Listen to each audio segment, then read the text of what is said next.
Australia সফর সামনে রেখে এইচপি ইউনিটের দল ঘোষণা বিসিবির। ক্রিকেটারদের জন্য বড় সুযোগ হিসেবে দেখছেন দুর্জয়। বললেন, ভালো করলেই সুযোগ বাড়বে জাতীয় দলে। এবং চুক্তির 1 বছর বাকি থাকতেই হঠাৎ চাকরি ছাড়লেন Australian pitch curator Tony Hemming. বিসিবির দূরদর্শিতার অভাবী কারণ, অভিযোগ অস্বীকার বোর্ডের। এবারে দেশের ক্রিকেটের খবর। অস্ট্রেলিয়ায় হতে যাওয়া টপ অ্যান্ড টি-20 টুর্নামেন্ট এইচপির ক্রিকেটারদের জন্য বড় সুযোগ, যেখানে ভালো করলে জাতীয় দলে খেলাটাও অনেকটাই সহজ হয়ে যাবে।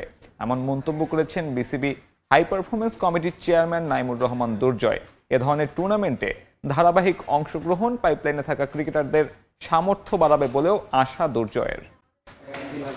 অনেকে দীর্ঘদিন ধরে সুযোগ পাচ্ছেন না জাতীয় দলে, পারফরমেন্সের গ্রাফটাও নেই ঠিকঠাক।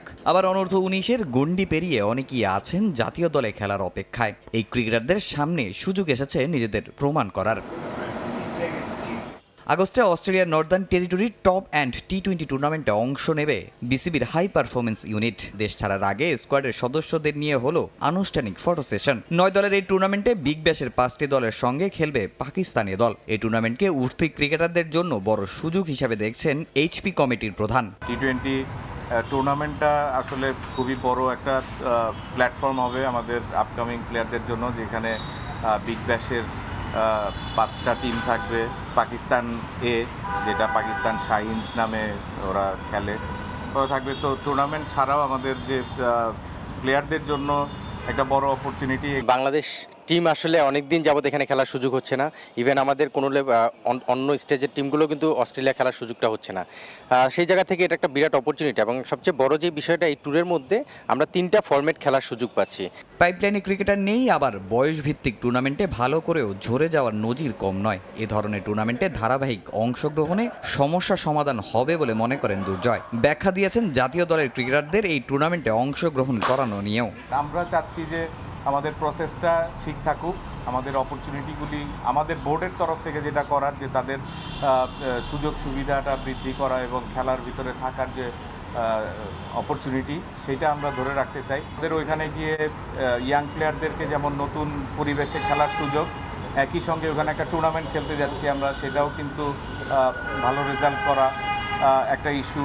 আবার ওখানে আমাদের সামনে অস্ট্রেলিয়ার মতো একটা স্ট্রং প্রতিপক্ষের সঙ্গে আমাদের সিরিজ আছে, সেটাও কিন্তু আমাদের মাথায় রেখে এই সিরিজটায় টিমগুলি 3টা ফরম্যাটের টিম বানানো হচ্ছে। 13 জুলাই ডারউইনের উদ্দেশ্যে দেশ ছাড়বে লাল সবুজ। টি-20 টুর্নামেন্ট শুরুর আগে পাকিস্তান এ দলের বিপক্ষে 2টি 4 দিনের ও 3 ম্যাচের ওয়ানডে সিরিজ খেলবে এইচপি ইউনিট। সফরটা চ্যালেঞ্জিং হলেও ভালো করাটাই মূল লক্ষ্য ক্রিকেটারদের। কন্ডিশনটা একটা ভালো চ্যালেঞ্জিং থাকতে পারে, এবং আশা করি যে সেটা আমরা কোপ আপ করতে পারবো ইনশাল্লাহ। তো সেই কন্ডিশন মাথায় রেখে বাউন্সের কথাটা চিন্তা করে আমরা আমাদের রাজশাহীতে কিছু প্র্যাকটিস সেশন করেছিলাম, যেগুলো আমাদেরকে বাউন্সের সাথে অ্যাডজাস্ট করতে আশা করি হেল্প করবে।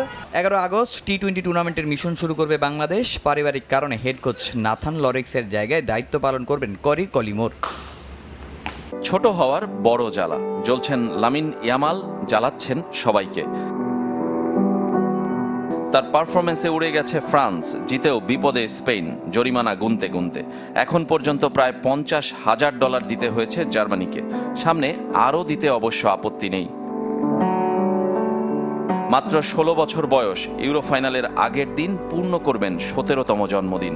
জার্মানির শ্রমিক আইনে 18-র নিচে রাত 8টার পর কেউ কাজ করতে পারবে না। আর যদি সেই শ্রমিক হয় খেলোয়াড়, তাহলে কিছুটা ছাড়, রাত 11টা পর্যন্ত। এবারের ইউরো হচ্ছে জার্মানিতে, আর খেলাগুলোও শুরু হয় রাত 9টায়, শেষ হতে হতে রাত 11টা পেরিয়ে যায়। ফ্রান্সের বিপক্ষে ইনজুরি সময় তুলে নিয়ে জরিমানা এড়িয়েছে লা রোহা ফিউরিরা। অন্য ম্যাচগুলোতেও একই কৌশলের আশ্রয় নিয়ে 90 মিনিটের আগেই মাঠ থেকে তুলে নিয়েছেন কোচ। কিন্তু জর্জিয়ার সঙ্গে রাউন্ড অফ 16-এর পুরো ম্যাচ খেলাতেই জরিমানার শুরু। ওই ম্যাচের আগেই পেয়েছেন স্কুল পাশের সুখবর। পড়ুয়া ইয়ামালের ছবিও এখন নেট দুনিয়ায় ছড়িয়ে পড়েছে। যেমন ছড়িয়ে পড়েছে 2007 সালের লিওনেল মেসির সাথে ছবি। মেসি ততদিনে ফুটবল বিশ্বের মহাতারকা। বার্সেলোনার চ্যারিটি ক্যালেন্ডারের জন্য ন্যু ক্যাম্পের অ্যাওয়ে ড্রেসিং রুমে হয়েছিল ফটো সেশন। যাকে কোলে নিয়ে ছবিটা তুলেছিলেন মেসি, তখনও জানতেন না সেই ক্লাবই মাতাবেন লামিন ইয়ামাল। 16 বছরের মধ্যে সেটাই বাস্তব। হয়ে উঠেছেন ফুটবল দুনিয়ার ওয়ান্ডার বয়। Bueno, estábamos en momentos difíciles porque al final শেষ বাঁশি বাজার পর সবচেয়ে বেশি আনন্দ লাগছিল। স্বপ্নটা সত্য হয়েছে, জাতীয় দলের হয়ে ফাইনাল খেলা। যদিও আমার মা বলেছে এটা তার স্বপ্ন। আমি দারুণ খুশি ইউরো সেমিফাইনালে গোল করতে পেরে, আর সেটা ফ্রান্সের বিপক্ষে হয়। disfrutar con el equipo. মুসলিম ইয়ামালের বাবা মরক্কান আর মা ইকুয়েটরিয়াল গিনির, তবে তার জন্ম স্পেনেই। মঙ্গলবার ছেলের কীর্তি মাঠে বসে দেখেছেন বাবা মুনির নাসরাউই। ম্যাচ শেষে ম্যাচ সেরার সাথে একটা ছবিও পোস্ট করেছেন সামাজিক যোগাযোগ মাধ্যমে। এদিকে চুক্তির 1 বছর বাকি রেখে হুট করে বিসিবিকে বিদায় বললেন Australian pitch curator Tony Hemming. শেষ 1 বছরে যার কাজ বেশ প্রশংসা কুড়িয়েছিল দেশের ক্রিকেট মহলে, তার এমন বিদায়ে নানান গুঞ্জনের জন্ম দিয়েছে। কেউ বলছে বোর্ডের অন্তর্কোন্দলের শিকার তিনি, কেউ বা দায় দিচ্ছেন দূরদর্শিতার অভাবকে। যদিও এক আনুষ্ঠানিক বিবৃতিতে হেমিংয়ের বিদায়ের খবর জানিয়ে পরবর্তী অধ্যায়ের জন্য শুভকামনা জানিয়েছে বিসিবি। ঠিক 7 দিন আগেও টনি হ্যামিংকে নিয়ে লম্বা পরিকল্পনার ছক কষছিল বিসিবি। 1 সপ্তাহের ব্যবধানে 1 বছর বাকি রেখেই পদত্যাগপত্র জমা দিয়েছেন এই অজি।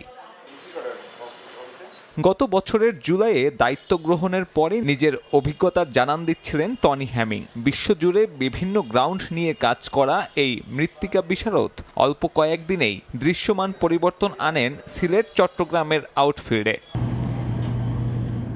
কেবল সিলেট বা চট্টগ্রাম নয়, 1 সপ্তাহ আগেই তৈরি করে এসেছেন বরিশালের শহীদ আব্দুর রব শেরনিয়াবাদ স্টেডিয়ামের নতুন পিচ। গ্রাউন্ডসের উন্নতিতে কিছু উন্নত যন্ত্রপাতি কেনার পরামর্শের পাশাপাশি মৃত্তিকা বিজ্ঞানে অভিজ্ঞ তরুণদের কিউরেটর হিসেবে গড়ে তোলার প্রচেষ্টাও শুরু করেছিলেন। চলতি মাসেই অস্ট্রেলিয়া সফরে যাবে Bangladesh high performance unit HP দল। সবকিছু ঠিক থাকলে 13 জুলাই এইচপি দলের অস্ট্রেলিয়ার উদ্দেশ্যে দেশ ছাড়ার কথা রয়েছে। আসন্ন এই সফরে টি-20 টুর্নামেন্টের পাশাপাশি হবে ওয়ানডে ও 4 দিনের ম্যাচ। এবারের টুর্নামেন্ট হবে 9 দলের। বিগ ব্যাশের পার্থ স্কার্স, অ্যাডিলেড স্ট্রাইকার্স ও স্থানীয় আরও একটি দল বাংলাদেশের সাথে খেলবে। আসন্ন এই সফরে বুধবার সন্ধ্যায় এইচপি ইউনিটের দল ঘোষণা করেছে বাংলাদেশ ক্রিকেট বোর্ড বিসিবি, যেখানে টি-20-র জন্য আকবর আলীকে, ওয়ানডের জন্য আফিফ হোসেনকে, 4 দিনের ম্যাচের জন্য মাহমুদুল হাসান জয়কে অধিনায়কের দায়িত্ব দিয়েছে দেশের নিয়ন্ত্রক সংস্থা নর্দার্ন টেরিটরি। ও টি-20 টুর্নামেন্ট ছাড়াও পাকিস্তান দলের সঙ্গে 2টি 4 দিনের ম্যাচ এবং 2টি 50 ওভারের খেলবে বাংলাদেশের এইচপি দল। এই ম্যাচগুলো হবে টি-20 টুর্নামেন্টের আগেই।